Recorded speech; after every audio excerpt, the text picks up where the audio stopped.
Sometimes I get so excited when I read my Bible, and I really am grateful, really, that I have you to share my thoughts with today, because we are reading some very exciting stuff in the Bible this week. The books of Ezra and Nehemiah, at a critically important time in the history of the Jewish people, and two amazing men that God chose to be his instruments in setting the Jewish people back on the path of their destiny. And as I read it, a couple of things strike me right away. The first one is something that King Solomon said centuries before. There's nothing new under the sun. Think about it. We have God in these two books taking the Jewish people out of the nation of their diaspora, restoring them to their ancient homeland in fulfillment of biblical prophecy, just like today.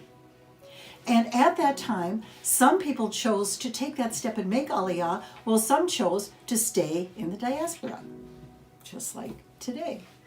And those ancient immigrants, when they got to Jerusalem, discovered that it was going to be very, very difficult, just like today. They had huge issues to deal with, questions like, who's really a Jew?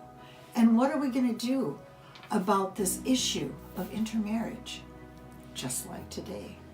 They had financial issues, issues of usury, for instance, to deal with, and issues of human rights, even, just like today. And their neighbors weren't at all happy to see them arrive. People that were making the false claim that the land belonged to them and that the Jewish people had no right to be there, willing to do anything to push them into the sea, even attempting to delegitimize them in their international community, just like today. But God was faithful. God blessed them. He provided for them. He encouraged them. And he established them in their homeland once again, just like today. Pretty amazing, isn't it? And another thing that really strikes me is God's provision in the area of leadership. Two men, Ezra and Nehemiah. Neither of them had ever been to Jerusalem. They were born in the diaspora. Ezra, born into a priestly family, grew up steeped in Torah learning, religious education, all of the religious traditions of the Jewish people. And he knew that a lack of Torah learning would be the destruction of the Jewish people in the diaspora. So he made it his life's goal to teach Torah to his people.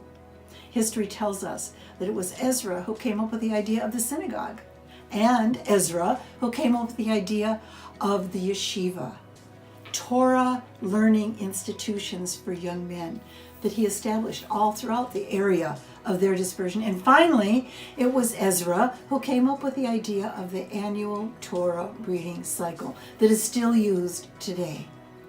An amazing man of God.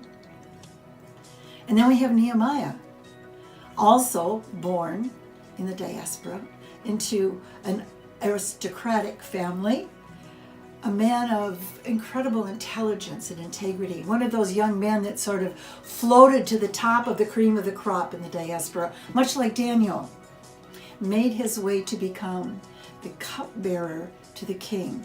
It's a very dangerous position, but it's a highly coveted position because who holds that position has the ear of the king and therefore has tremendous political influence.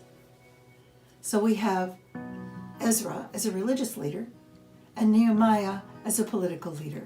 So when God sent Ezra and his group to Jerusalem, they put the finishing touches, if you will, on the temple built by Zerubbabel. And under Ezra's teaching, these people fell in love again. They fell in love with the Torah, and they fell in love with the God of Abraham, Isaac, and Jacob.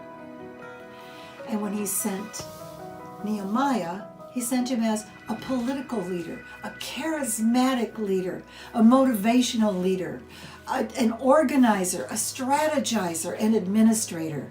And under his leadership, despite all of the issues that they faced, they rebuilt the walls and established the city of Jerusalem as the headquarters of the Jewish people again. Amazing, amazing. So we have Nehemiah as the prime minister. And we have Ezra as the chief rabbi. And together, the two of them were able to do something that no one else had been able to do. To reestablish the Jewish people in their ancient homeland and to connect those people to the Bible and to the God of Abraham, Isaac, and Jacob again. Absolutely amazing and a very, very exciting story. And what it speaks to me about more than anything else is the faithfulness of God.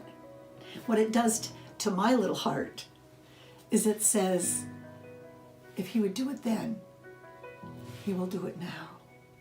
If he was faithful then, he'll be faithful now. If they could trust him then with everything that they were dealing with, I can trust him now with whatever I am dealing with. Amen.